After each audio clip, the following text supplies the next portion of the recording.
Doesn't look like it. Darren's not making any gestures. I'm just sitting here ready to go, Governor, whenever you are. We're And ready. I'm asking, is Mr. Esquaga able to hear us? All good, Governor. All right, we'll get started then. Let me call to order the Nevada Department of Transportation Board of Directors meeting scheduled for today, Monday, November 13th of 2023 at 9:30 a.m. Can I please have the clerk call the roll? Good morning, Governor Joe Lombardo, Present. Lieutenant Governor Stavros Anthony, Here. Controller Andy Matthews. Yeah. Member Virginia Valentine. here, Member Stephen Esquaga. Here. Member Justin Calb. Here. And Member Gary Pratt. Here. Governor, you have a quorum. All right, thank you. We'll move on to agenda item number 2, public comment. First public comment is limited to comments on items on the agenda. No action may be taken upon a matter raised under public comment period unless the matter itself has been specifically included on an agenda as an action item. The chair of the board will impose a time limit of 3 minutes. Do we have any public comment there in Carson City? Yes, Governor, we have one. Please come forward and identify yourself. Good morning. I'm Craig Madole. I'm the CEO of the Nevada Chapter AGC, and we have some concerns on agenda item 13, increasing the authority of the director to sign additional contracts for what is far beyond an inflationary adjustment of that authority. We feel that will decrease the transparency of the department, and additionally, the recommendation to go to every other month board meetings will further decrease that transparency. So we would ask that you take our comments into consideration when considering that item. Thank you, Craig. Appreciate that. Any other further public comment? Not in the north. All right. Do we have any public comment here in Las Vegas? Anything online or via the phone? All right. Hearing none, seeing none, we will close the public comment section and move to agenda item number 3 and receive the director's report.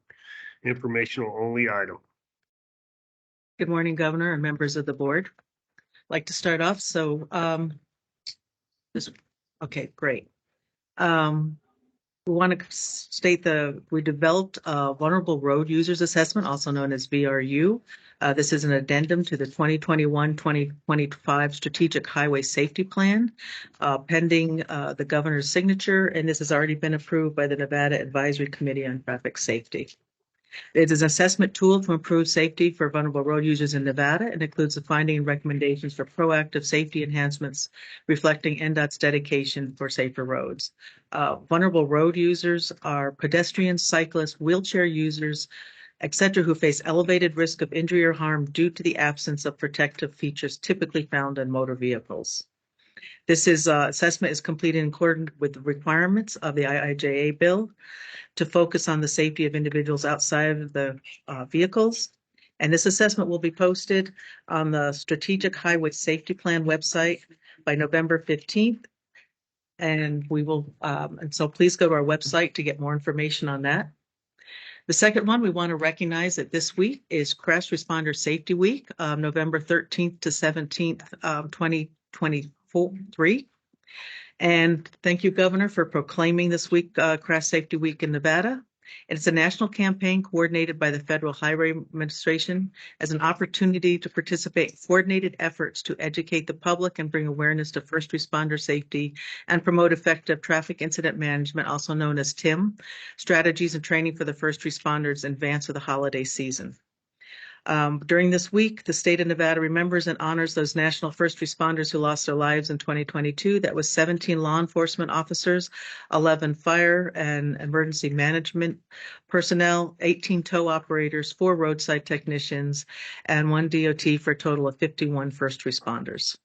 Since 2008, Nevada and Nevada State Police have brought together local first responders, Federal Highway, Homeland Security, Transit Administration, as well as private towing and hazardous materials responders to train together and joining forces across the state in the regional TIM coalitions to improve our incident management response. We want to do a special thank you to all the first responders who participated and all responders who basically keep Nevada safe on the road. Thank you. And then on the next one, I'm very happy to say that we have the emergency contracts in the Spring Mountain, Mount Charleston area are completed or almost complete, like within the week. So on the first picture, you can see on SR 156 Lee Canyon that reopened on October 26th. 13 areas were repaired, including removing and repaving 300 feet of damaged roadway, the cost of $1.5 million. The middle photo is SR 157 Kyle Canyon, which reopened Friday, November 3rd. 39 areas were repaired, including removing and repaving 3,300 feet of damaged roadway. 6 miles of shoulders were graded and compacted, added additional drainage, armored the shoulders. That cost for $4.5 million. The SR 158 Deer Creek Road will be opened this upcoming Friday, November 17th. And we want to give a special thank you on this one because we had to basically bring in fill of between 50 and 75 feet at different areas. So a special thank you to the contractors, the National Guard and Clark County and other first responders who, along with the super NDOT crews up there, did a phenomenal job in getting this done and getting it done quickly. And on that one, they did, like I said, 50 to 75 feet of excavation, 700 feet of guardrail, and 400 feet of damaged road, which basically just disappeared. On the next slide, on the Larkin. Is any of these temporary or these are permanent fixtures. So all that fill is able to accommodate future erosion. Yes, they went in and they started off with very heavy boulders to kind of armor the bottom in there and then bring it up. They also put in some grout and some concrete along the way to help stabilize it and bring it up. So I don't want to jinx it by saying it's a forever fix, but Right. they all did a pretty phenomenal job. So, and what was the cost of this last? Last one was 4.25 million. So the total together was basically just a little over $10 million to fix for those emergency contracts up there.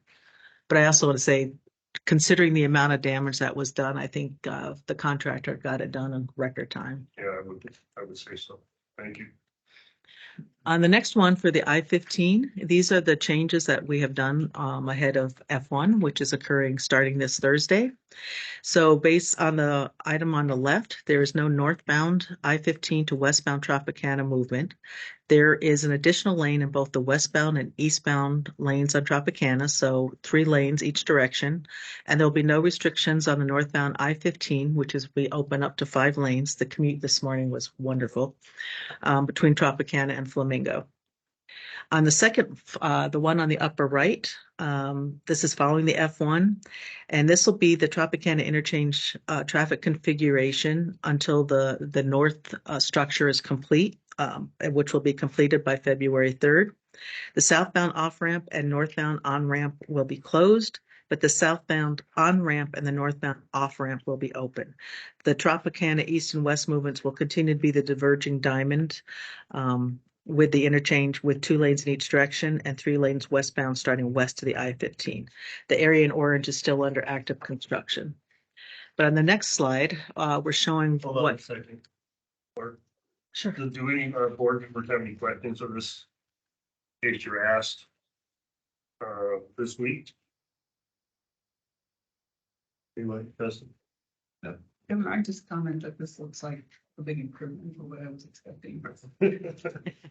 I know it won't be perfect, but Yeah, I mean, appreciate the adjustments. even if we weren't doing configuration there, we would still receive complaints, I anticipate, but yeah, I have to commend you on Appreciate the effort. Basically, the main there. thing here is they did add some extra pavement to actually just kind of smooth out some of the angles on there, and also do another drop lane, a temporary drop lane into T-Mobile Arena. So just to relieve some of the traffic going across. Appreciate that. And then on the next one, There's LVCVA, are they partnered with us as far as advertising leading up? Or how is the advertising? they are fully aware. As a matter of fact, we are doing a presentation in front of LVCVA tomorrow. Wednesday, the 14th. So tomorrow. Sorry, it will be tomorrow prior to there. So they are fully aware. We've been meeting with different LVCVA board members Okay, Um, so we're relying on them to do the advertising campaign on how to ingress, egress.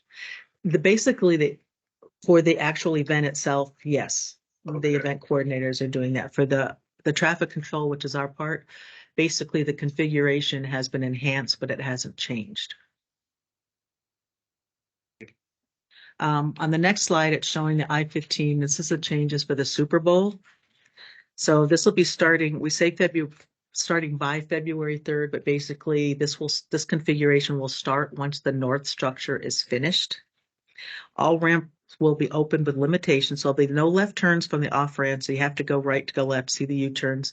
And that's primarily because there's a differential in elevations between the north structure and the south structure. So there will actually be a pause in starting the south structure. So will be a pause from when the north structure is complete to when just past the Super Bowl. And then the Harmon ramps will be open, and the I-15 southbound to the eastbound flyover is still closed. It will also be in a more typical configuration, so you'll have 3 lanes in each direction going east and west. It will not be the diverging diamond. Any questions or comments on that? You're just so that I understand, you're saying that there's a change in grade elevation from going west to east? No. It's there's 2 structures. You can't just go because the new structure is not, the northbound is at the new elevation, the northbound structure, it will be complete. The southbound is still at its original elevation. Got it. So that's why you can't do a direct left turn. And I anticipate, go ahead, just saying, No. I anticipate the Department of Public Safety is gonna have full 24/7 to facilitate these U-turns. Traffic control. We'll have traffic control in place, yes. We're not gonna let people at their own free will. My personal thing is I'd say just go straight, but but yes. Any other questions on this one? There'll definitely be more on this before the Super Bowl, so. On the I-15 Charleston project, basically this is just a notification that the lane shifts are starting this month. The deck and freeway widening was complete on Charleston Boulevard and Eastern. The deck pours were completed over Mojave, Stewart, and Pecos. They're shifting lanes to make way for the permanent widening this month. It had been slightly delayed just by some utility work, and we are on pace for substantial completion by fall of 2024. Now moving to Northern Nevada. We're going to talk a little bit about the US 395 North Valley widening. That is basically as you go northwest of Reno. And today is we actually launched the construction of the multi-year project to widen and improve it. And those improvements include a lane to southbound 395, McCarran to Golden Valley, an additional merge lane, auxiliary lanes, a constructed braided freeway, and repaving both directions. We're pointing out that it is the traffic volumes increased almost 30% from 64,000 in 2011 to almost 83,000 vehicles per day in 2021. And since then, particularly since Trick has been there, it's even more. So the widening will provide additional capacity, and we've been working with the contractor to look at some ways that we can perhaps shave off some of the working days. On the next one, I want to say that in Incline up around Lake Tahoe, we have substantial completion. We have repaved 14 miles of the the Mount Rose Highway and SR 28 around Incline Village. This basically the last time this highway was fully reconstructed was nearly 14 years ago.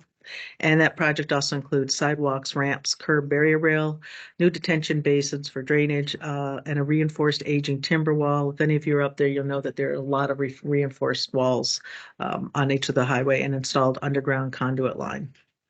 And right now we are basically closing up the winterization of the project, and it will finish in the spring for final completion. On the St. Rose Highway, again, substantial completion. We have replaced the GAZEC system, which is the avalanche control center. If any of you ever want to make it go boom and send it across there, let us know. It's kind of cool. And we also did shared use path and turn improvements in the Galena area, and some median island intersection changes. We are basically doing the future Republic as a result of the St. Rose corridor study. So that's in place, but the GAZX, that first picture will be in place this winter. Is that the cannon we're looking at? Yes. Okay. It looks like actually when you go up there, it almost looks like a big candy Open cane. fire. Yeah, it comes in and you ignite gas, like air underneath the gas, and it pushes the compressed air that moves all the snow down across the roadway. So we can do controlled removal of snow. I would make a formal recommendation that Starlos Anthony does that. I'll second. There you go. Oh, you like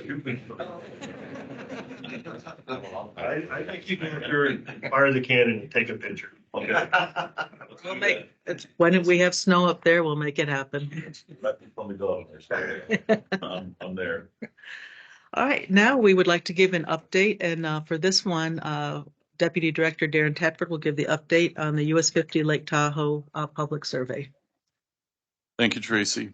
As the board is aware, NDOT conducted a public survey to ask a few specific questions regarding lane reductions as a safety measure up on US 50 at Lake Tahoe.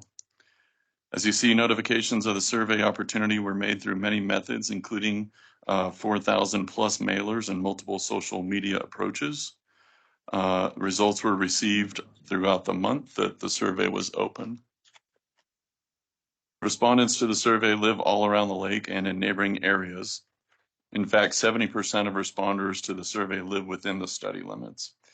80% of the respondents to travel the corridor daily or weekly, and 36% of the respondents indicated they work within the study limits, and not the same, but another 36% indicated that they were not employed, which would include those that are retired. Responses to the question regarding feeling of safety while traveling through the corridor were distributed between feeling very safe and feeling not safe at all. Support for the proposed trial section or long-term reduction of lanes was well distributed between yes, no, and maybe. As you see, support for and opposition to lane reduction for safety improvement was roughly the same.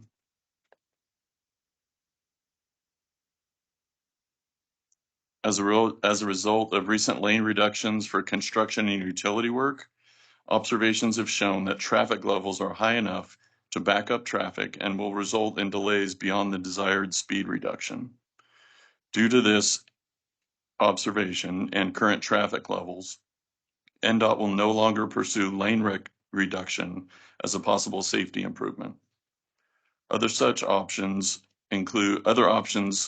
for safety improvements include adding turn lanes while keeping 4 lanes, new signals at high traffic cross streets, and speed feedback signs, mixed with law enforcement presence, will be the methods for improving safety along the corridor. The department will continue to explore and analyze every possible option for improving safety in this corridor and across the state. The timeline for completion of the corridor study remains the same. The study results will be incorporated into the final report of the corridor study, including all the comments. The draft final report will be out in December. A public meeting will be held at the end of the review period. Recommendations in the report will be implemented as funding and priorities allow. Back to you, Director. Thank you. Any questions? Is there any comment from any board member? Mr. Tedford's presentation. Mr. Esquada? No, just to, again, it was kind of folded in there, but to reiterate, the paring down to single lane is off the table, correct? The other Correct. options will be explored kind of as a result of this, as we flush out the study. That's correct. Thank you. This is Member Calb. I do have a question, and sorry, this is Member Calb, and I do have a question. We referenced law enforcement going back and forth, and that we don't have the ability to control. My understanding is we don't have the ability to control law enforcement in those areas. Is that still being discussed as a way of maintaining this, or how are we addressing Yeah, that? and enforcement is still considered an option on there, and we are working with DPS. Basically, they're stretched. The issue is really lack of resources on their part. as we get more. We have put automated speed feedback signs up there already, temporary ones that do seem to have some effect. So when people come up and all of a sudden see it back, there is some slowdown. That is helping. We're also working to get parking off the roadway. So that also helps with the safety aspects. We have been moving the signs back, but again, there becomes if someone parks in front of the sign and goes on. So it's a combination of factors. It's basically, it's an ongoing review. Okay. Thank you. So, Member Calb, I can provide some further clarification on that. I had, for the record, Governor Lombardo, I had some conversation with Sheriff Coverly, Douglas County. Also, Sheriff Balaam for Washoe, which is, they intersect in that particular area, but it is the responsibility of state police. So with the combination of those three together, we're going to increase the enforcement and have some dedicated enforcement versus haphazard whack-a-mole type enforcement. Thank you. Governor, I do, this is Member Squaga again. I do just want to thank staff, Tracy, Darren, but also the residents that live up there that I know it's been very vocal. We've all gotten to know each other. But it's a complex stretch of roadway. It's very, for the residents up there, obviously the high level of tourism, the volume that are going through there on peak times, but just really want to appreciate everybody's time. I know we've gone back and forth, and I'm looking forward to seeing this. I think we all agree that there can be improvements made, and I think some of these pieces that we're looking at maintaining and studying further, I think is really going to be, if we could improve it exponentially to a certain degree, I don't think you're going to. It's complex. I mean, when you go from the top of that summit to state line, it has so many different personalities of a roadway and speeds and residential and, tourists parking on the sides of the road. So really, I appreciate everybody's effort, and including all the residents that have given their time to this too. So thank you. Thank you. Are we ready? No. I actually, for the record, Governor Lombardo, I got to repeat Member Esquaga's comments. I think he hit the nail on the head. Appreciate the public's participation, and it shows that the process is working, right? But more importantly, the safety was the concern, the backbone of this idea. And we're going to do everything within our authority and ability to adjust to safety issues without the road diet. And, there were some points given on both sides of the road diet, but I think the path that we are going to go at this point is probably the better path. So, and it'll also eliminate 4 hours of public comment. But that's all part of the process, right? And that's why we sat through every one of their presentations, and it makes a difference that people are being heard. So, to leave it with this, I commend NDOT's personnel and the support people that put this process into place and evaluated it. So you did a fantastic job. All right. Thank you. Governor. Sure. Yeah, Stavros Anthony. I just want to echo all those remarks a little bit more. I've been traveling around the state of Nevada quite a bit, talking about tourism and economic development and small businesses, and obviously transportation comes up on a regular basis because I'm on this board. And whenever something comes up, whether it's in Pioche or Ely or Elko, I bring that to your attention and your deputies, and you get right back to these folks immediately. You talk to them, you resolve them. You mentioned when I walked in, I told you that when I was in Ely loves NDOT. You guys are doing a great job in that community. And we love Ely. Yeah.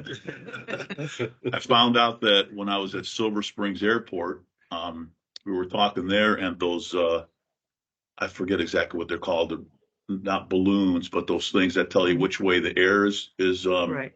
going. Windsocks. Thank you. You provide those to the airport, and they were worn out. So I mentioned that to you, and you're getting some new ones for them. So public input is a big deal to what we do. I mean, I learned that on the city council, and I think it's important here that we listen to what the public's, what their input is, and we pay attention to it, and you all are doing that, and Highway 50 is a perfect example. I mean, we've had a lot of input, and we've listened to those folks, and we're taking their suggestions, but it's not just that, it's all over the state. So, I appreciate you jumping on that stuff when I bring it to your attention. And it looks great for as another state agency in Nevada that responds to the public. And I think everybody appreciates that. So thanks. Thank you. Okay, on this one, we'll talk a little bit the corridor studies that we could have going on. So on US 395, the South Sierra Corridor Study, this is basically south of Carson City. So from Carson City down to the California-Nevada state line.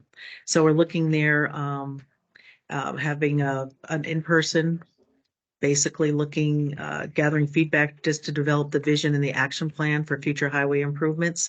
It's just beginning. The online public meeting is currently running, and it'll run through November 22nd. And the in-person meetings were held on November 6th and November 8th in South Carson City and in Gardnerville. And so for more information on this, just visit the website, which is shown on the screen, www.n.us395.com. The next study that we have going on is I-80 east of Sparks. This is actually the environmental study. So this is the big one to widen I-80 from Vista Boulevard out to Trick, the Tahoe Regional Industrial Center, so USA Parkway. We held an in-person meeting on November 7th at the Lockwood Community Center. We also have the in-person, we held the in-person one. And the project now is in the full NEPA stage. So in addition to adding the lanes, we are replacing some of the interstate bridges to widen or replace them, the shoulders to be widened, and interchange improvements and other enhancements. We don't fully know what it's going to look like at this point, but it's the environmental study is underway. It is expected to take about 18 months to 24 months. The I-11 feasibility The study. environmental study is going to take 18 to 24. Yes, and that is actually an accelerated study. It's already started though. I mean, we still have. How far in? We're only about 3 or 4 months in. Have we not had a previous environmental study along the same stretch in recent history? This is the NEPA study, so it has to have the NEPA clearance. No, I know, but have we had one before? We've had general. Because sometimes you can just build off the existing one. We try to build off of, we have that PEL, which is Right. Planning Environmental Linkage. You're talking, I don't know how in depth. I know that they were held, that has definitely been looked at over the years. There was some proposals put forward that did some winding that used retaining walls, unsolicited proposals that came in that were reviewed that were not deemed feasible. Obviously, this one's a little bit more complicated because you basically have cliff, highway, railroad, river. Right. Okay. We are moving it. Usually they used to take 6 to 7 years, so 18 to 24 months is actually a pretty good pace. Like a mining claim. Yeah, Thank you. we're working on speeding it up. The I-11 feasibility study, this is basically looking at the next phase of I-11.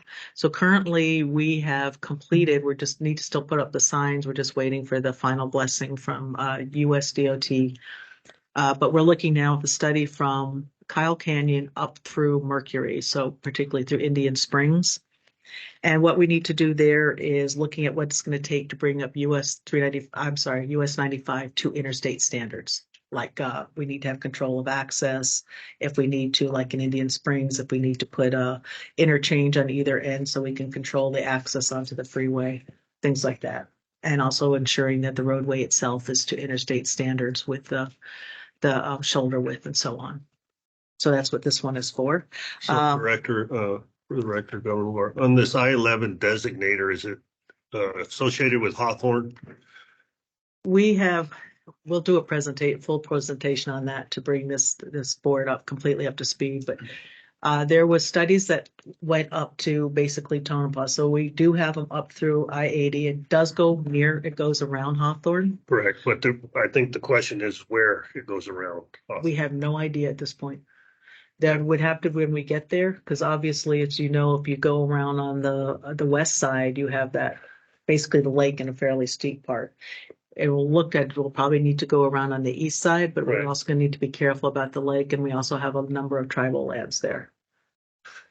Those wouldn't until we get much closer, and frankly, that will be my grandchildren's grandchildren So when you say much closer, you say to your actually children, look at that grandchildren. portion, To To- say that again. to actually look at building that portion of I-11.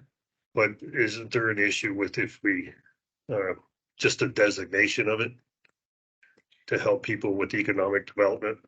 When we start going through, and I may have Sandra do more in-depth definition of it, but when we go through and do the planning study, you go through and we did the alternate study. So we did mainly, and Vegas was a big area, and then we did in one for Northern Nevada. At the time, we looked at US 93, we looked at US 95, the different ways of getting up to I-80. So now there's a general path. There have been a number, as they went through the studies, different options were eliminated. And then when Hawthorne was selected there. So basically it generally follows up 95 Right. I'm sorry if I'm repeating things, going up to Hawthorne, on there. Beyond there, wasn't sure if it was going to go up like 95A, going up to Silver Spring, if it's going to go up, continue up to Fallon, or continue on where it would go over and then up towards Winnemucca and then up to Idaho. But that's when we get there, it'll be actually, as we get closer, we'll actually look at what options, and that'll be a much closer look at figuring out what particular land we would be going through. Okay.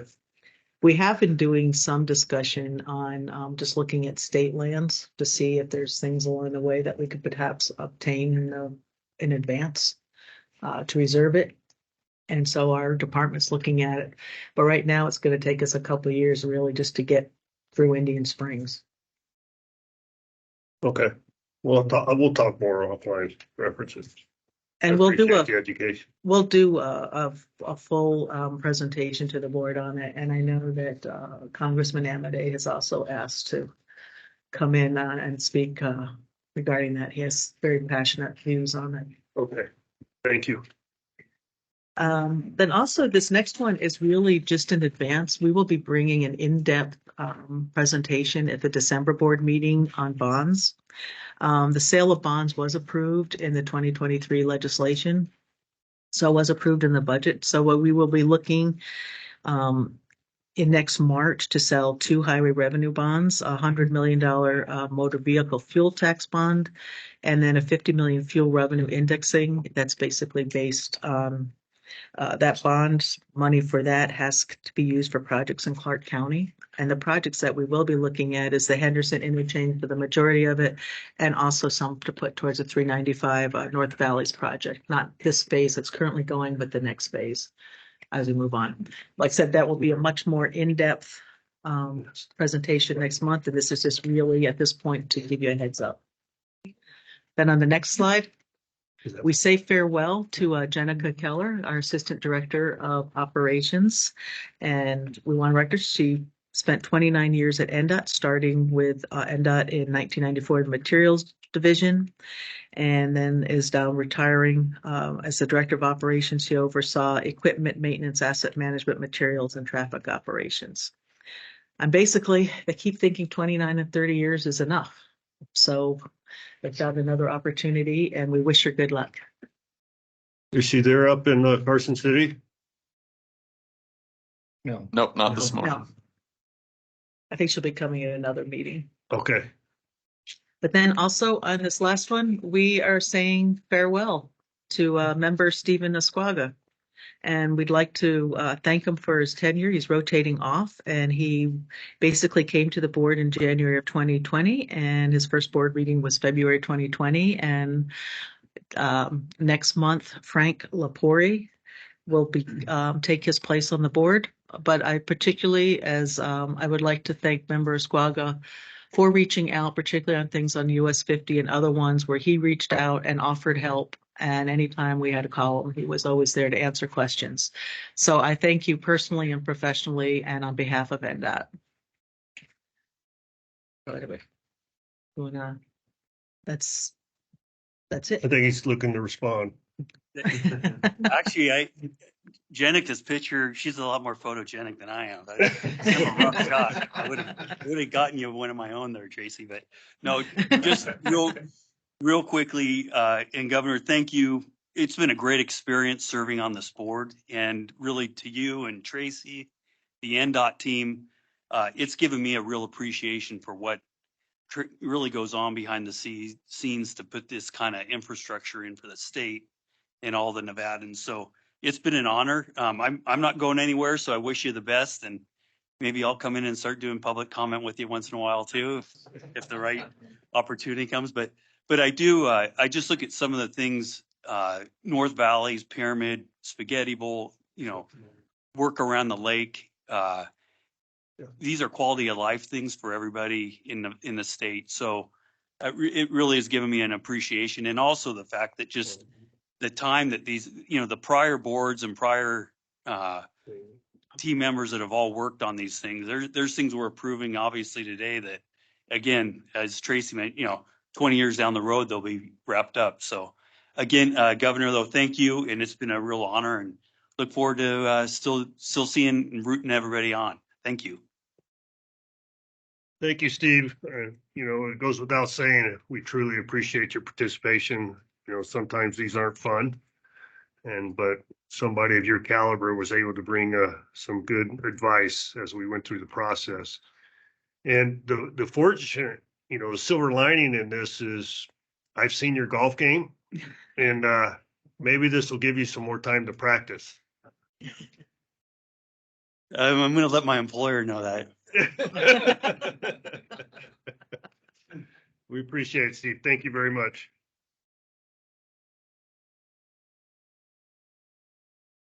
That concludes the director's report. I think we lost them. Oh, there they are. Steve, I don't know if you heard us, but I said on behalf of the board, we thank you for your service. No, I did. Thank you very much. Appreciate it. All right, we will close the director's report. Agenda item number 3, move to 4, consideration of approval of the October 9, 2023 Nevada Department of Transportation Board of Directors meeting minutes for possible action. I'll entertain a motion. Is there any concerns before the motion? Any deletions, additions? Hearing none, we'll entertain a motion. Governor Virginia Valentine, I'll make a motion to approve the minutes. I'll second it if you need one. We have a second. All those in favor signify by saying aye. Aye. Aye. Any against? Nay. Hearing none, motion passes.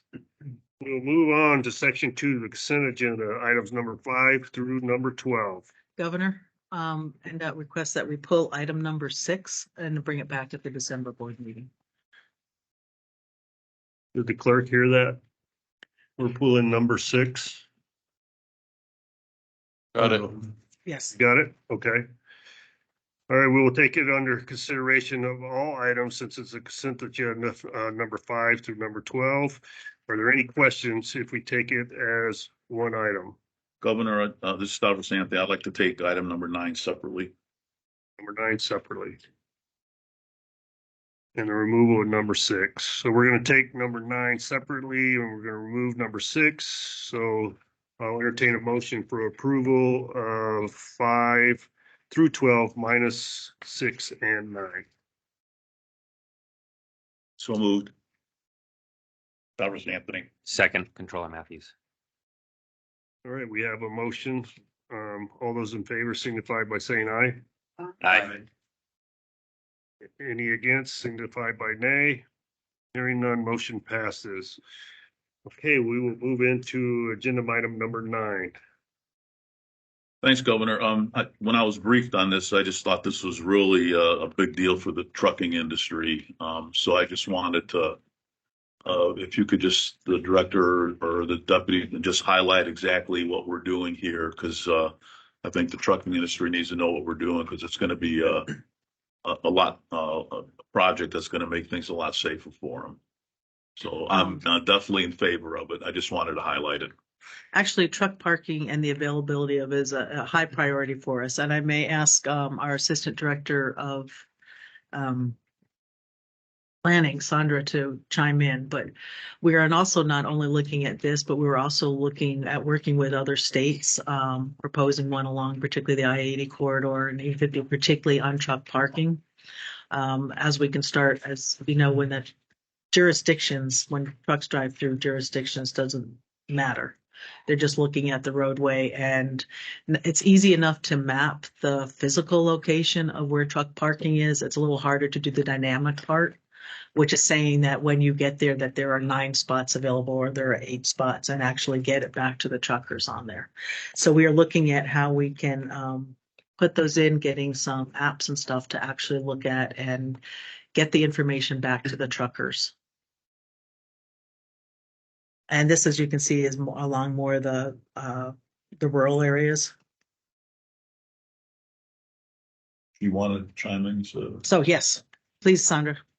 Good morning, Sandra Rosenberg, Assistant Director for Planning. Yes, as you mentioned, this is a very important project. It's a pilot at this point, but we anticipate expanding it throughout the state as well. It provides some information basically on available truck parking spaces across the state. It's something, as Director Larkin Thomason mentioned, truck parking is a big issue.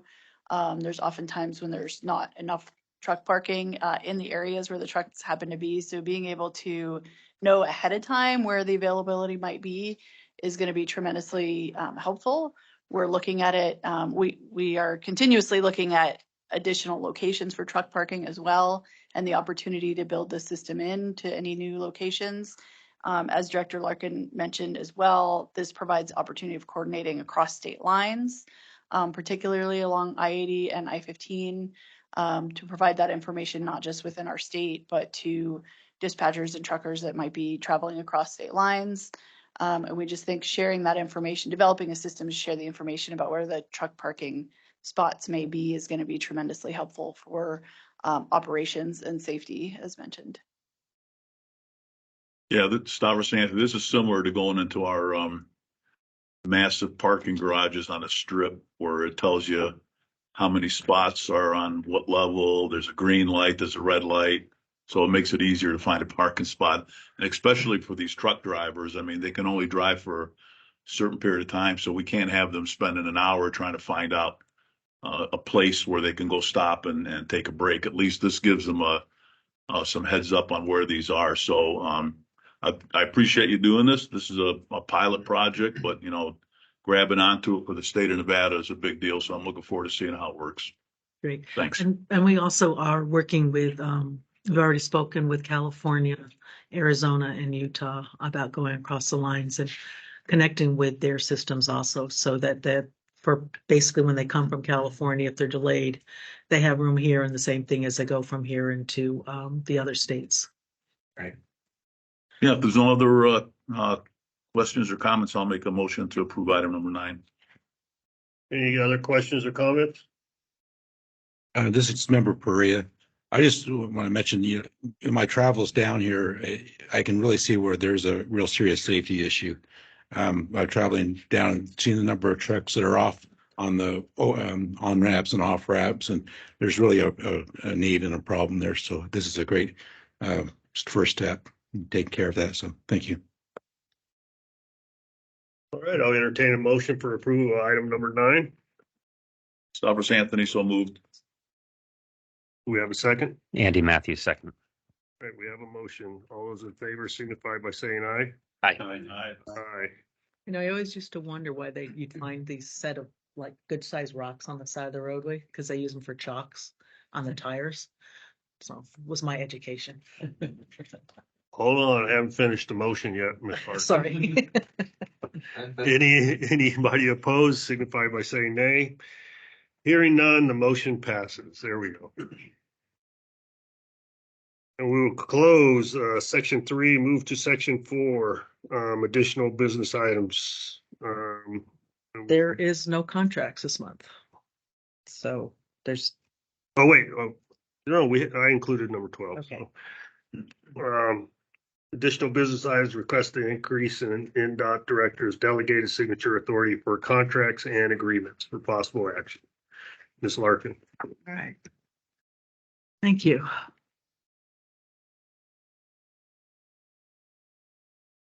Okay, so basically, NDOT is coming to the board to request an increase in the director's signature authority, the delegated authority to there. Currently, the last update was in 2011, with a minor update to interlocal agreements in 2014. Currently, the director approves agreements under 300,000 and contracts under 5 million, and the board also meets monthly. What we are requesting is that the director approves all agreements under $10 million and approves all contracts under 40 million, not including alternate delivery projects under 40 million, so not alternate delivery projects at all, or projects with special political or regional considerations. And I would also like to point out that those, when they have usually sensitive or special political or regional, such as US 50 at the lake, these generally come out in actually they've always come out in the planning studies. So it's flagged long before it becomes a project. The board would still approve the annual work program. It would approve all agreements over 10 million, including amendments that would bring the total of any agreement over 10 million, approves all contracts under 40 million, and approves alternate delivery projects and projects with special political or regional consideration, regardless of the amount. Also, there is no change in right-of-way approvals. So you would still approve relinquishments, disposals, condemnation, and condemnation acts. And so again, no change to the current practice. If we have an increase in this, we'd also like to ask for a request of going to bi-monthly meetings. And noting that a special meeting can be called at any time. I would also like to point out as to how we came up with those particular amounts. We looked over the amount of agreements and contracts for the past year and looked at what I was signing and what was also going to the board. The majority of agreements, and you can see the list there on page 3 of 26 in your packet. There was 41 agreements. There were 5 would have gone to the board. So basically, I would have signed 36 of them. Of the 36, I did break up since the meeting, and you can look at it. I do have a breakdown of the agreements. If you'd like to see it, I'm happy to pass these down. Of these, almost all of them you'll see were for architectural and engineering services, and the majority were for construction augmentations. The ones that actually you would have signed, one was a construction engineering services for 17 million, and that was for several projects for 2 projects in Cold Springs and US 95 and I-580. Another one, which was 4 years, that was for $10.3 million. That was environmental and preliminary engineering services to conduct a NEPA study for the I-15 Central Corridor. And also a multiple agreement. So this one was a like an on-call agreement. So it was for 25 million, although there were actually 14 separate contracts underneath it. So what we're doing there on agreements is what we consider routine business. We've done a fair amount of augmentation because we have still a deficiency of field personnel. We've had to augment the construction crews in the field. Amendments, there were 27 amendments, and then there was one over 25 million. So out of the 27, there were the one that would come before the board. When it comes to any questions on the agreement level? I'm sorry, Tracy. I said, any questions on the agreement level? Now I'll talk about contracts. Do we have any questions of Director Larkin from any board member? When you reference the agreement level, you're talking about the 10 and the 40 million? Yes, agreement level is 10 million. The request is, so the list that you have in the board packet, and it's on page 3 of 26 in item number 13. You can see the list there. So like I said, there was 41 agreements. 5 would have come before the board. And I just passed down, I don't know if you got a copy of what. I did. Okay. And I just asked them to actually spell it out so you could see actually what those agreements were. We kind of lumped them together in the board packet, but I broke them out there. So Director, I do have a question for you on the agreement level. This is Member Kalb. On the $10 million, you were talking about the augmentation. there's been several times where we brought up in the board meeting or in my briefing where we started out with a contract that was whatever it was, say it was $500,000, and we I don't know what you guys call it, but supplemented it and rewrote it and extended it to now that contract is worth 3-4 times what the original dollar amount was. How does that play into this whole? What we put in here is that if it started, like if you had amendments that exceeded it, and if you want to put in a point that if it goes above a certain amount, certainly open to that. These, though, are the routine is most of the time when the amendments come, it's because the job has been extended. Correct. On there, and happy to explain it anytime it comes up. These, although they would be re-signing off on them, they would still be brought as informational items on question. But I do agree that's after I've signed them. I was going to say, but if it comes for information, we can't pull it and discuss it because it's already been approved. That is correct. Okay.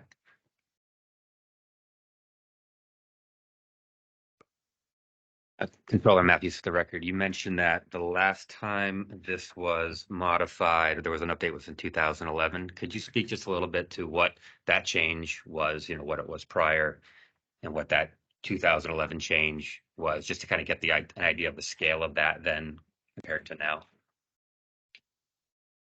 Actually, 2011 was back when Susan Martinez was just about the time when Susan Martinovich was still on the board. Sorry, I'm stretching I was not at that level at that time. I do know that was put under just to put Governor Sandoval on there. And he does very much like to look at every agreement. You don't know? I don't know the amount. Yes, we can follow up on that offline. Mm-hmm. So, thank you. Governor, I have a question. Go ahead. Stavros Anthony. So I just want to make sure I understand. So if we increase the amount, those items, whether they're agreements or contracts, how will they be brought to the attention of the board? Right now, for this particular one, I'm just speaking about agreements, and then I'll bring it to that. It would be brought as an informational item, just as you have now, where you have that list in the back of everything I sign. And if you look at that list of what I'm signing in the back now, the majority of is janitorial services.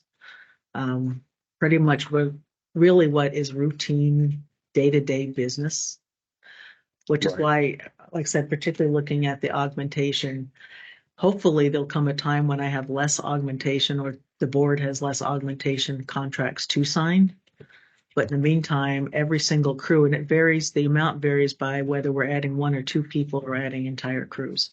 So, so if a board member sees one of those items, for example, if I see something and I say, you know what, I'm not sure about that one. I don't know if we should approve that one. I would like to bring that to the board for, for discussion or to vote on it. You're saying we can't do that?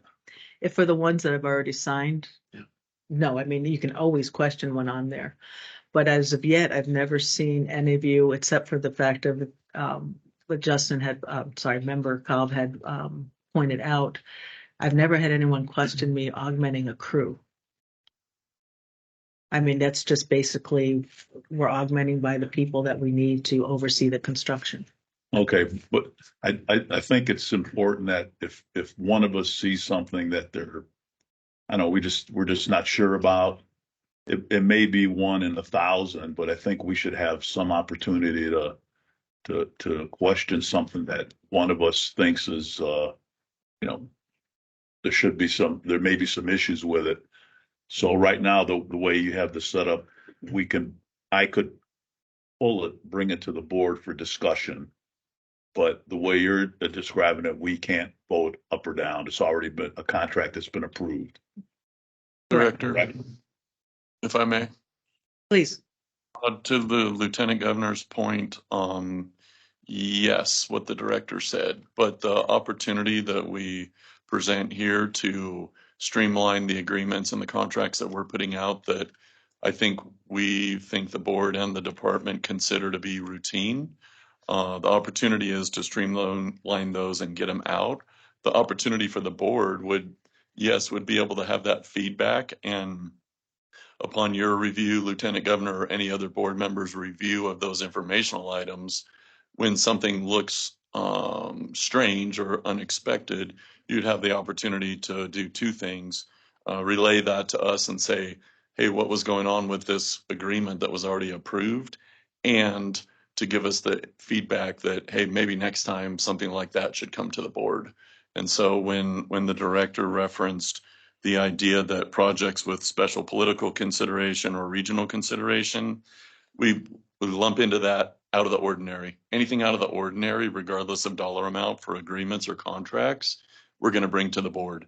It's going to be initially our judgment call to decide that something's out of the ordinary, but beyond that, your confirmation that, yes, that was out of the ordinary, or if we have the interaction where we bring something to the board, it was only an agreement for 7.5 million, but we thought the board needed to hear about it. And it got on the consent agenda and in the briefings and nobody asked any questions. That would be our feedback. Or the opposite, where you or any of the other board members said, yeah, that's only 7.5 million for an agreement, but that is a little tricky. I'm glad you brought that to the board. So we will have the opportunity for that feedback if this change is approved, and going into the future, the opportunity to change the limits again, even reduce them if the board deemed necessary, is not out of the question. The first thing, I think the controller's question about the change in 2011, in the back of this section, starting on page 23 of 26, is a draft new matrix for what would be approved. So in there, this incorporates the $10 million numbers. You can see that highlighted. But additionally, in the column that says source, where you see 2011 board meeting, some of the rows have 2011 board meeting and some don't. I believe what happened in 2011 was we added additional lines to this matrix and determined who would approve them, because I believe before that, those lines weren't defined. So the main thing in 2011 was adding, if you look and see, especially on 24 and 26, there's some random seemingly operations that the board does of the many things that the board or the department does. And I think the 2011 board meeting change was adding these rows or clarification to the matrix. Great. Stavros Anthony again. I appreciate, I think that's very important if we do this, that anytime a board member sees something that is, as you mentioned, strange, we can not just bring it up in briefings, but we can actually, I could say, you know what, I'm not sure about this one. I'm bringing it to the board. I want an agenda item. I would like to have a public hearing on it, just so you could justify what you're doing if I have some issue with it. So that's probably going to be 1 in 1,000, but at least we could have we can do that. So, and that's what I heard you say. So, well, to be clear, sorry, Lieutenant Governor, to be clear, it would be after the fact. It would be a next time, not at this time. So correct. It would, if you saw something that the director approved in a particular month, you're going to see it in the informational after she approved it. But if it was something that you thought should have come to the board, your opportunity would be, hey, bring something like that to the board next time, not this time, because it would actually be approved already. So not exactly what you just said. Well, we could still have a public hearing on it, though, even though you signed it. If one of us, we could still ask for a very specific explanation, just so we have a little bit more. So even though we're extending the amount, we still have a little bit more control over the contracts, because we can have hearings on them, even though you've already signed them. I think you would certainly always be able to put input in. Yeah. Okay. I also want to point out, I haven't talked about contracts yet, but when we first brought this up and we first discussed this with the governor's office. It was asked that we look and see surveys surrounding states. It is included in here. We surveyed 9 surrounding states. And we also asked our government consultant to also do a survey of states on there to make it independently to make sure we didn't miss. Of the 9 states that we did, which was Arizona, California, Colorado, New Mexico, Utah, Oregon, Alaska, and Washington, none of them go to a board for agreements. They always, the CEO, the director commissioner that approves them. Basically, it is based on you have to be within fiscal constraints and regulatory constraints. So it's on there. Now, 4 of those 9 do not also report any contracts. They move on. And then there is a list going on. Primarily, they have somewhere, there are 3, like if the lowest bid is over 10%. When we looked at, we were not looking for unlimited Say in the any way. 10% piece again. Bid boards have approval if the lowest bid is over 10% of the engineer's estimate. So in other words, if a contract went out, and I'm talking contracts in, and it came in over 10%, that would still bump it to the board. So it would not be on there. Sure that. Yeah, that's kind of what I was. This is Member Priya. Yeah, this is one thing that if we do move forward, I would like to have, something like that in there that would come back to the board. I'm, maybe not 10%, maybe some other number, but something that we could come back. And when we looked at contracts, again, there is actually in your packet, it actually shows the breakout of contracts. We chose 40 million because everything underneath that was preservation. It is mill and fills. It was replacement of a bridge and structures. It was no capacity projects at all. Everything capacity projects like a Henderson Bowl, an alternate delivery thing would always come before the board. But routine mill and fills, that's just daily. That's just basically daily maintenance. Director, this is Member Calvigan. I have a question. I believe that some of this is being done in order to push projects along faster. How much time do you believe that the department will pick up by making some sort of amendment to this process? By making the amendment, if we go to, the biggest increase to us, one, as a preservation project, they'll just continually go out. But that's only talking weeks. The biggest thing is if we do amend some of this is the potential to go to bi-monthly meetings, which actually is a pretty significant amount of time savings to the department. Okay, thank you. I had a quick question as well, Controller Matthews, for the record. My apologies if it was in here. I didn't see it. If we were to approve all of this, including the bi-monthly meetings, when would these changes take effect? So you referenced a December meeting already. We need to have a December meeting because of the bond sales. We need to put that in. And also, January really doesn't report much because there's not a whole lot going on in December. So we would be looking at then having a December meeting and starting bi-monthly meeting, basically starting then and starting the next one in February. And in terms of the contracts agreements, those changes would take effect when, if we were to approve it immediately? Thank you. You can make it subject to a certain point, or date. Any other questions? Yeah, just Stavros, just one other big change, I recognize. I mean, when I was on the city council, we basically did this with our city manager. We decided we were getting the amounts that we were approving were just too small. So we increased the amount for our city manager to approve contracts just to cut down on the meeting time. But we also made sure there were some checks and balances in there. So we knew what was going on. We knew we could ask questions. We knew that if we thought there was something weird going on, we could, bring it up, not only the attention just of us two, but bring it to the board. And we could do that at our city council meeting. So, and I also want to point out, this is definitely something that can be reviewed again, like in 6 months or a year. I would probably say a year if we go to bi-monthly meetings, just because that would be 6 meetings. But you always have the opportunity as a board to change it back.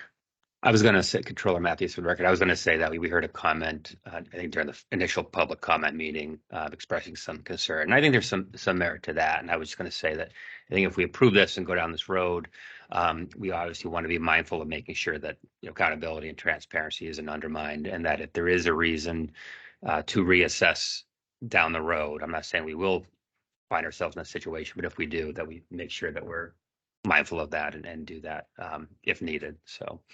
Appreciate the comments from Lieutenant Governor. Anything signed would be posted monthly, and if it is, I mean, they will definitely be part of the board packet, but say like in 6 months, we could do a report on what you saw and what you didn't. And if there were any issues concerned. Well, I truly want to make sure that you understand, we're not trying to get out of the transparency part. I want to make sure that you're very comfortable. Actually, after looking at the survey of other states, I was a little surprised at the level some of them had. But we tried to hit a mark that was keeping routine things that we would take care of. Again, crew augmentations and preservation projects. Anything unusual and alternate delivery, US 50 would have been flagged through the planning study. But I'm happy to take any more questions, and then we'll listen to what you'd like to see. Director, this is a member Calvigan. Is there a way of you've referenced in here the preservation being the largest one that and I know we haven't even gone over contracts yet, but like, is there a way you can designate types of projects like preservation or crew augmentation or something like that instead of lumping everything together and not? Okay, if you mean in future meetings, yes. On here, you have what I just sent out to you was a breakdown of agreements. The contracts is broken down. The preservation contracts are actually broken out on page 6 of 26. Actually 5 and 6 in your board packet, where it literally is the contracts. When I said preservation, they were listed as preservation. Outside of that, we had a fuel site upgrade, 4 truck climbing lanes, 1 intelligent transportation system, so project, and then the other ones were all above the 40 million, so under 40 million. So on these here, you'll have an overlay, rubblization and cold mill, a cold mill, pavement rehabilitation, cold mill, cold mill, cold mill, cold mill, cold mill, cold mill. I'm sorry, I should have added them up and just said 10 or 15, but it's cold mill, reconstruct, cold mill, replace bridge structure, cold mill, remove concrete pavement in cold mill, 2-inch overlay, cold mill, roadbed mod with cold mill, and a chip seal. So if I'm understanding correctly, you don't perceive there being in the future contracts that don't revolve like cold mill or preservation or anything like that would be under $40 million. I mean, I'm sorry, there would be types of projects that are not cold mill or preservation. Even if it's a preservation project, it's over 40 million, it would come to you. Okay. Anything over 40 million. Basically, 12 years ago, I could get an interchange for about 40 million. I cannot today. No. Okay. But some of the more major ones as we go along, particularly the interstate and so on, some of the longer stretches may still very well end up above 40 million. So again, anything over 40 million. Also, if it's an alternate delivery, no matter what thing. So if it's a design build, a CMAR, or some combination of it, you would see that regardless of what the amount was. Okay. All right. Thank you. Anyone else? Mr. Esquaga, do you have any questions you ask? No, thank you. I just a couple thoughts, and I definitely see the need. I think this makes a lot of sense. Whether I'm not married to the exact amount levels, I'd really defer to Tracy and her team. But also being sensitive, I know Mr. Madole from AGC made his comment, but I do think it needs to be moved up. I'm just looking at this week or this month's packet. I mean, one of the items was a janitorial service. It was a 2-year contract, which probably equaled $100 and some thousand a year of an augmentation. But you know, I like the idea, and again, whether we stated this amount or meet somewhere in the middle, but to do it, but with the understanding that in a year you do come back, plan it now that in the December meeting of 24 we'll reevaluate. But to me, it makes a lot of sense. I've often been curious how much time goes into preparing for these monthly meetings. I'm assuming you're probably taking a week of staff time doing this. So I think it makes a lot of sense with the understanding you can always call a special meeting. But I really like the idea of coming back try it, come back in a year and see how it's worked for everybody and go from there. But that's my comments. Thank you. And you can certainly amend the proposal with as to member Priya's comment, if you want to do like if any bid comes in at a certain level over the engineer's estimate. I would ask it's a little higher than 10% just because of the inflation and that we're going on that right now. Even averaging 30%. So I was gonna say, could we go for 25%? Yeah. Right. So if the bid was say over 25%, it would still be brought to the board. And again, Any other questions? Yeah, member Perea. I guess my a little concerned about the transparency and about, you know, the public being able to have input into it. If I'm understanding this right, it is very possible that you'll be approving agreements and contracts that we won't see for almost 2 months to this board, you know, during our update. And that concerns me a little bit, you know, how quickly we can actually maybe have give our perspectives or concerns about an agreement or a contract by going to the bi-monthly meetings. And that also, in turn, we don't get to see the information, and so neither does the public for almost 2 months. You know, so it's possible under this scenario. we did indicate in here that we would be posting everything monthly on the site. So anything I sign would be posted to our website immediately. So it's not it's not trying to keep it out for 2 months. I can honestly say I am unaware of any comment that's ever been made or issue on preservation projects. So we really tried, the marks we were looking at, we're really trying to look at things that are routine, that are just major maintenance, which is preservation, major maintenance projects. And other things that are just basically agreements and contracts that just keep us at functioning. But it would be posted. One last question.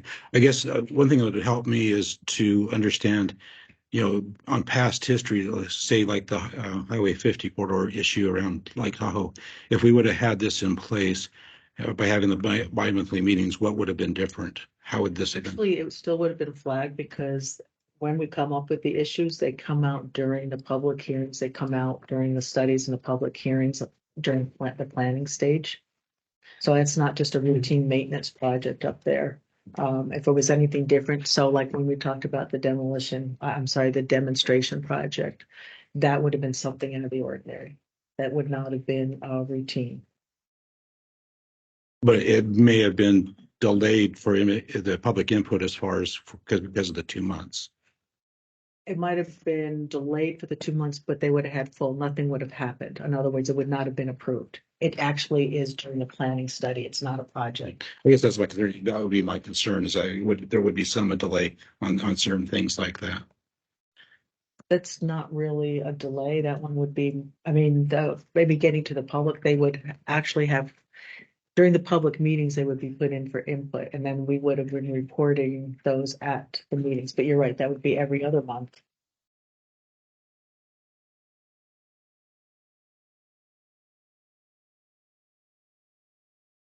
Oh, it's just reminding me we did mention it, but we can call a special meeting at any time. It basically just needs to be posted. And Any other questions? Just real quick, Controller Matthews, for the record, to call a special meeting separate from the bi-monthly process, who could or would do that? Staff, the board, the governor, either or? If any of you asked for it Okay, and the governor agreed, then we can call. thank you. And if we had something that was particular on our side that required immediate thing, we would request that one be called. And I have literally seen it done where it's posted and it's had one item on the agenda and everyone has called in.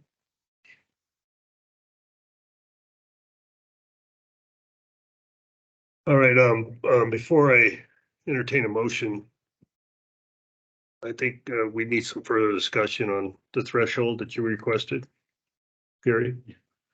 And then I would recommend, prior to entertaining a motion, that we explore the bi-monthly meeting separate of this threshold. We continue that out to further discussion. So we could do a motion without that, correct? Governor, you can do most anything. you Yeah, want. but I want board, not consensus, because that's why we have a vote, but I think it'd be appropriate. We're taking on too much in a single meeting or a single agenda item, so. Okay. Is there any further discussion needed, Gary, or would you like to present a motion with the threshold that you're comfortable with?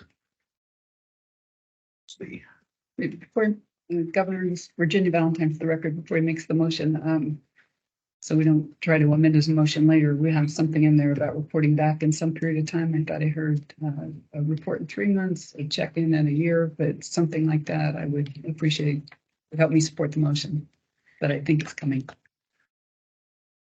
So we'll do December of 24. I think that was Member Escaga's recommendation. An effective date of February, and then whatever threshold number Priya thinks is appropriate. No, I think that would be good. We're putting a lot of pressure on you, Gary. See how many times that.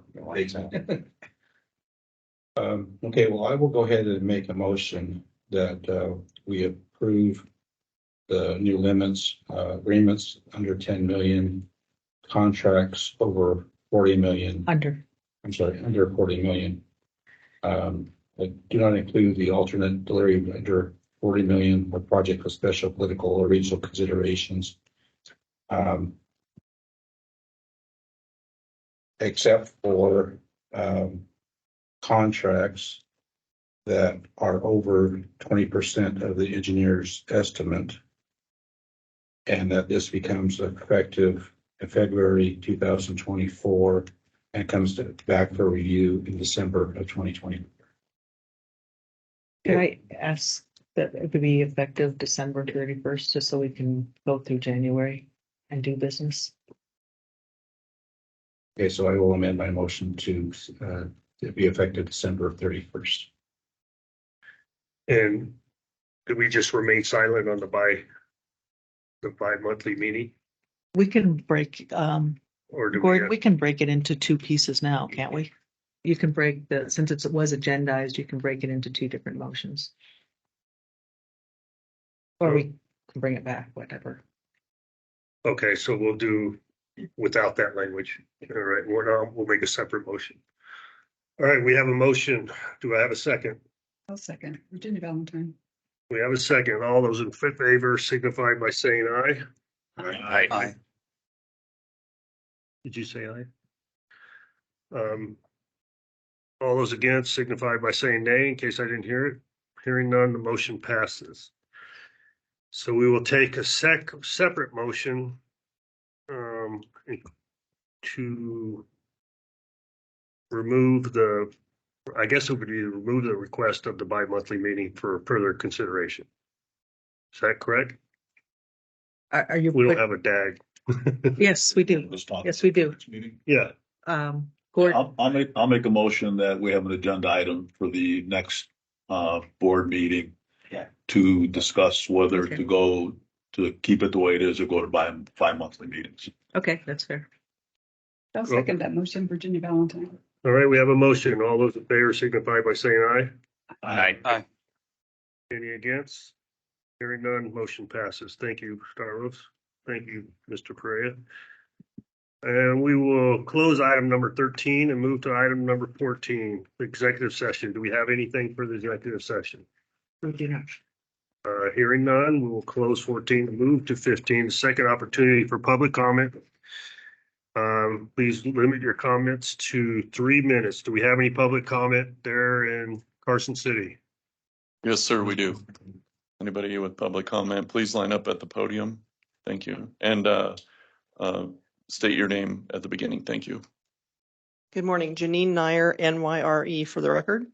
I'd like to commend NDOT for the work performed along Highway 50 at the lake this summer. The NDOT employees and contractors were professional and courteous. The new signal at Warrior Way will help ensure the safety of our students. Both elementary and high school entrances are accessed from Warrior Way, and there are no back streets or alternative routes for the schools. The light is not energized yet, but we hope it will be soon. Additionally, the drainage and catch basin along the Skyland neighborhood on 50 and the catch basin at the U.S. Forest Service land just south of Skyland will greatly help protect the lake and our homes. Last year, with this tremendous snow melt, we saw our access street, Tahoe Drive, turn into a river, which overwhelmed the storm drains and caused erosion. We believe that with the beautiful design and implementation, that this will no longer be a problem. Thank you.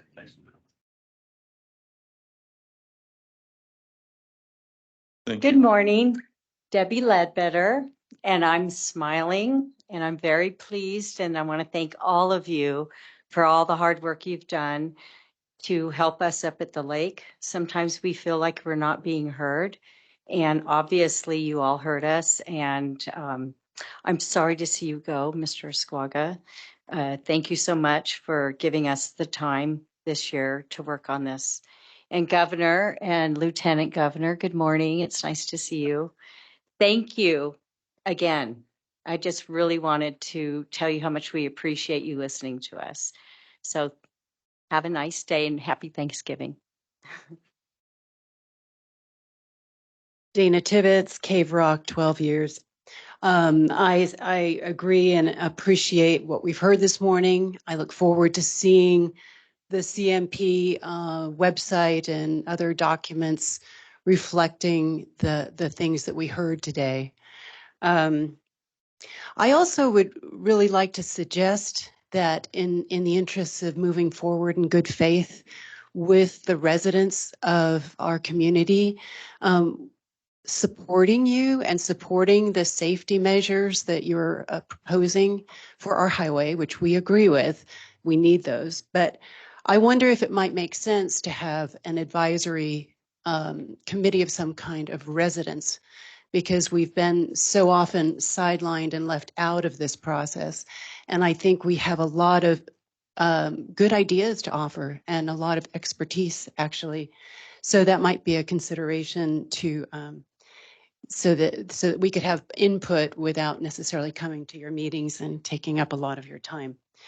I just also want to mention that this is a really lovely birthday gift for Highway 50, which turns 60, like literally now.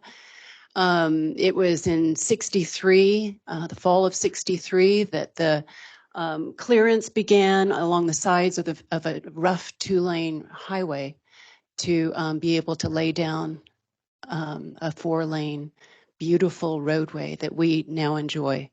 And that was completed in, I think, the spring of 64. So I think it's very fitting that Highway 50 turns 60 and has the support of our community and of our NDOT to make sure that we upgrade and improve what we have. Thank you very much. Good morning, Elizabeth Learnhardt, Zephyr Cove, Governor, Lieutenant Governor, Comptroller, and trustees. You must be tired of seeing me here. Thank you for abandoning the road diet and for increasing the law enforcement up at Highway 50. There's still 3 to 4 trouble spots on Highway 50 that really need to be addressed. Kingsbury 50 intersection, then 2 extreme curves, one before Zephyr Cove Resort and the other one before Cave Rock, and the downhill left turn at Spooner Summit. So I would like to have you look at this specifically and come up with some solution. And as Dana said, there is a lot of knowledge out there in the community, and we have all researched this, so we know there must be different ways besides just taking lanes away. Last week, I saw the same NDOT team that addressed Highway 50 hold 2 outreach events at the 395 corridor, one at Carson City, one at Douglas County. They used a very different approach. Besides data about crashes, capacity, and of other data of the corridor, there was a Q&A, there was a road engineer to answer question, and an honest discussion with the public. I really would have had seen this happen at the lake, because that kind of format is much more conducive to transparency and to an honest approach to the problems. Also at the Douglas County event, I had a chance to discuss the Highway 50 lane reduction with the attending state trooper. He was extremely concerned about the lane reduction, and he was the 3rd state trooper that I have queried about the project. All were independently against it. We have a new event center up at Highway 50. I know some of you have visited and appreciated it. There are 5,000 people that see it, and no parking is provided by TARPA mandate. It is a disaster to happen. The Lake Link microtransit that is completely overwhelmed when the event happens because they have only 4 minibuses is not the solution. According to a recent presentation to the Douglas County Board of Commissioner, the Tahoe Douglas Visitor Authority that owns the Lake Link now states that they were never intended to provide service to the event center. This is a sole result of the irresponsible planning by TARPA. Just like the East Shore CMP plan, you need to look at what this agency does with our public lands. And it is time to admit that they need to be changed, because they're not taking a good stewardship of the land. Thank you. Good morning, Brett Tibbetts, Cave Rock. I wanted to go back to Director Perea's comments in October and Governor, your affirmation of those comments. I know virtually everyone that speaks here. We're a small community. We know each other well. We are passionate and we are frustrated. And I want to deeply apologize if our, if our comments ever came across differently to you. We're passionate for safety. We don't believe NDOT has really talked about safety. They don't care about our safety. We have one way, for the vast majority of us, have one way in and out of our communities. We go up a hill or down the hill. We are Lahaina and Paradise, California on steroids waiting to happen if there's a lane reduction. The Caldor fire evacuation was a mess. We got through it with 4 lanes. But if there's a fast moving fire and if there's ever a lane reduction, we won't be able to even get on Highway 50. Plus, study after study has shown that far more people die after lane reductions from delayed emergency vehicle responses than are saved. And we're all getting pretty much older up there. If we have a heart attack, you need a 4-minute ambulance response time. Every minute that increases, people die. And 30 to 100 people die, studies show repeatedly, for every life saved by a road diet.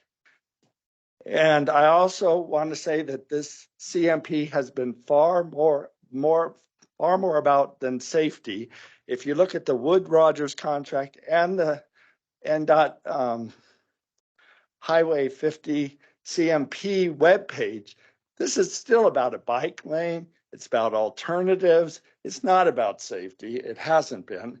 And the survey does not really justify the results. Anybody anywhere could complete that survey and say they lived at the lake. So I think it's a misrepresentation for NDOT to say that that represents the attitude of the lake. I have no doubt if you really did a proper survey, it would be 80% plus opposed to it. And I apologize for my emotions, but thank you very much. I am glad for the win. Thank you.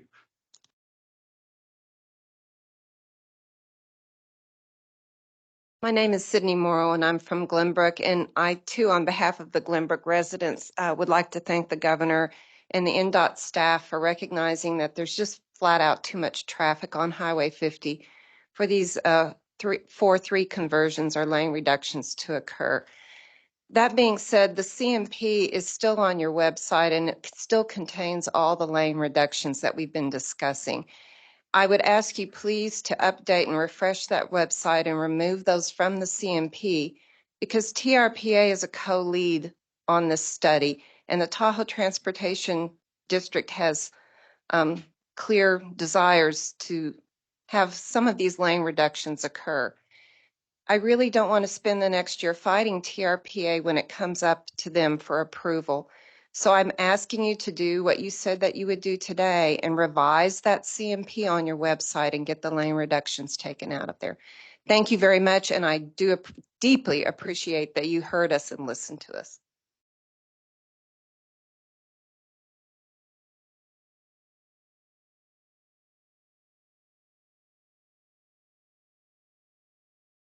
Good morning. My name's Kirk Ledbetter, and just wanted to say thank you again. I've come to this meeting today. I do remember when Highway 50 was blasted into 4 lanes, because I remember sitting there and watching it expand. I'm glad it's staying to 4 lanes. And I'll be quick, because I know there is a new hospital design under review right now near the 207 intersection. And have a meeting tomorrow and Thursday to look at that, and it will be in design.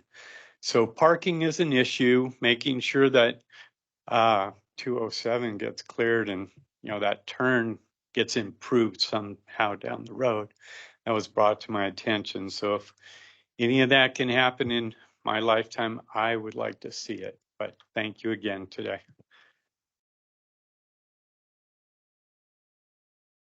That's it, Governor. All right, thank you. We have any public comment here in Las Vegas? All right, seeing none, and I assume we don't have any on the phone or online. All right, we will close the second opportunity for public comment and move for adjournment. So moved. Thank you, everybody, for your time today. Thank you. Just boil it, have water.